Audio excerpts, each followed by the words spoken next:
Have you ever caught yourself waiting for things to get bad enough before you let yourself want something different? As if burnout has to be visible, exhaustion has to be undeniable.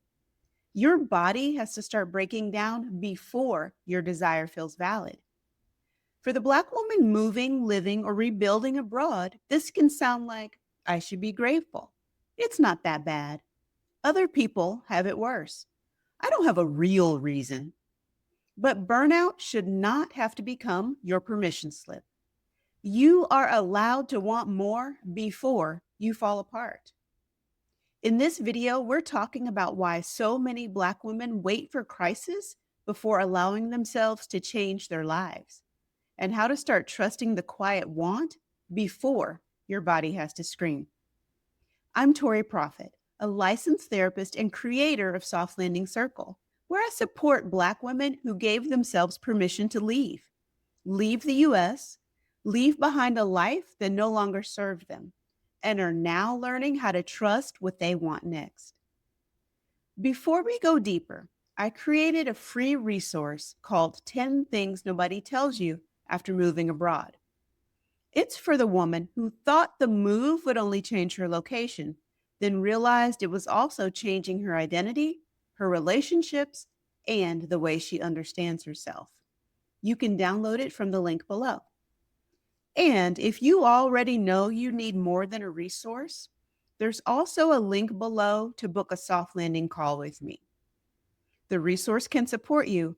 The call can hold you. But first, we need to name the permission structure many Black women were handed and what it has cost us. A lot of Black women learned to trust their desires only after suffering made them easier to defend. Exhaustion is explainable. Burnout is explainable. A breaking point is explainable. People understand when you say, I had no choice. But what's harder to defend is, I want a slower life. I want to feel less braced. I want to live somewhere beautiful. I want peace before I'm completely depleted. That kind of wanting can feel harder to stand behind because it doesn't always come with proof.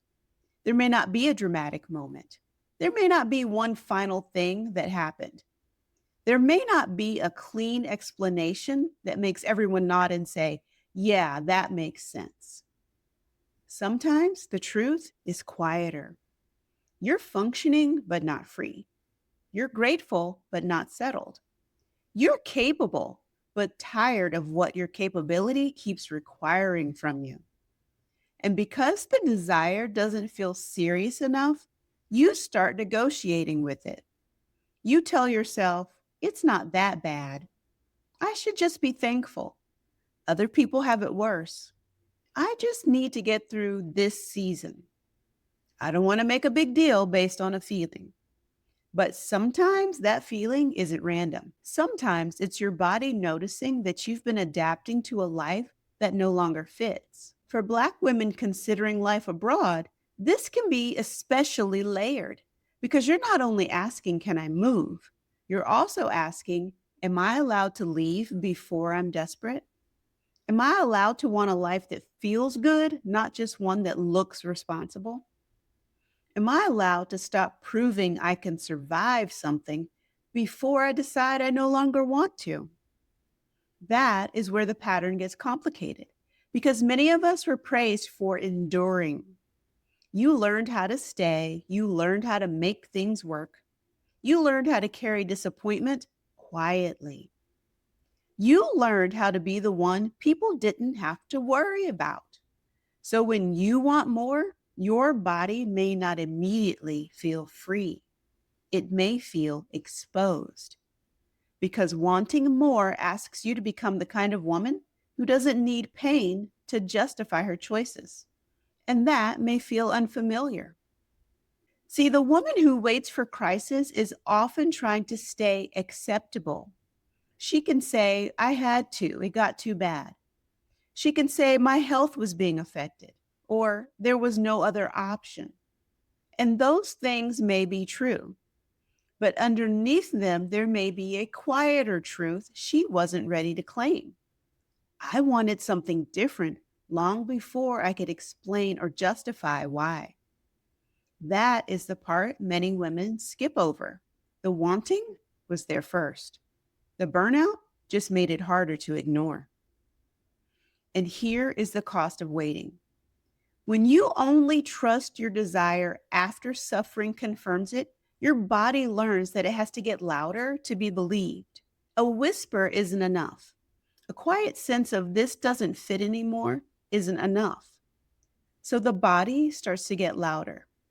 The tight chest, the heavy mornings, the irritability you keep explaining away, the tension in your stomach when you imagine staying, the flatness when you describe the life everyone thinks should satisfy you. And because you're so used to managing discomfort, you may still keep going.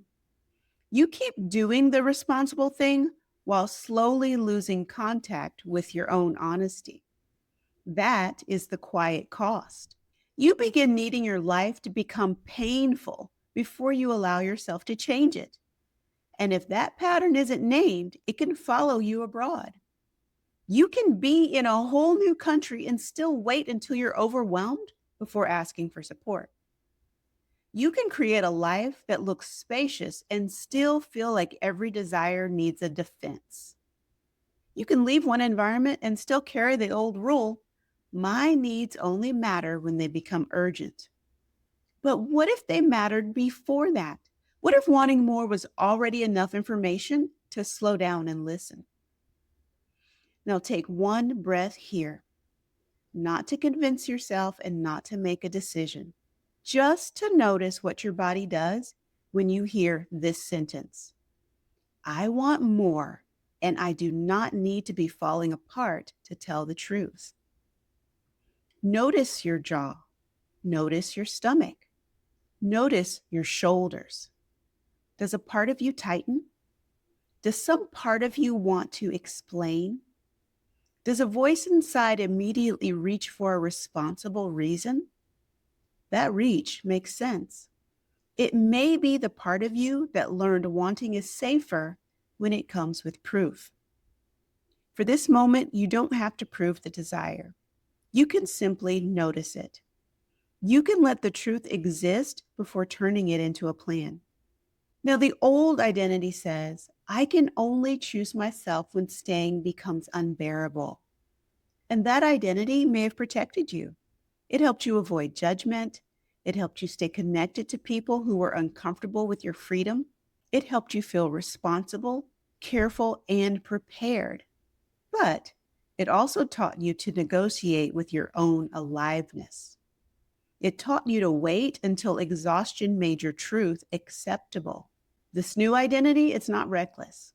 She doesn't abandon wisdom, ignore practical realities, or make every feeling an emergency.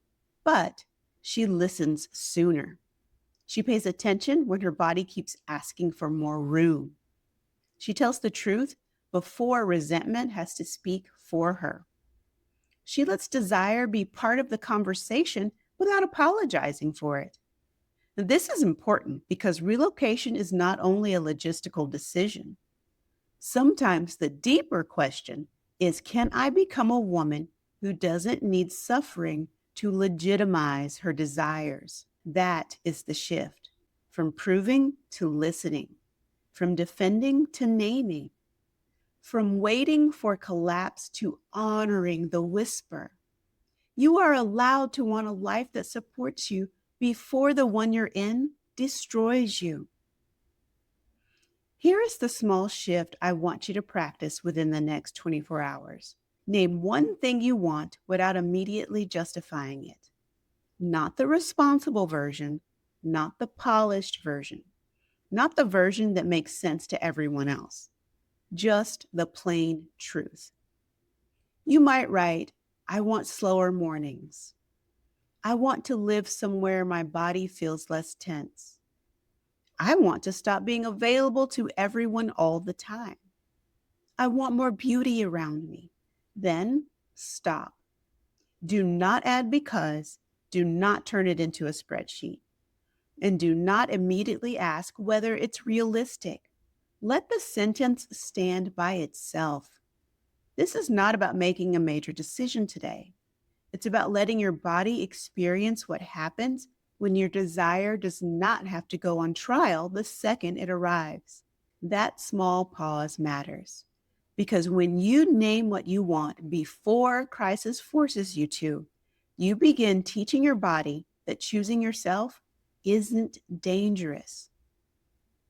This is the kind of pattern that can be hard to untangle by yourself because on the surface, you may look clear, you may look brave, you may look like the woman who made the move, made the decision, and is building a beautiful life.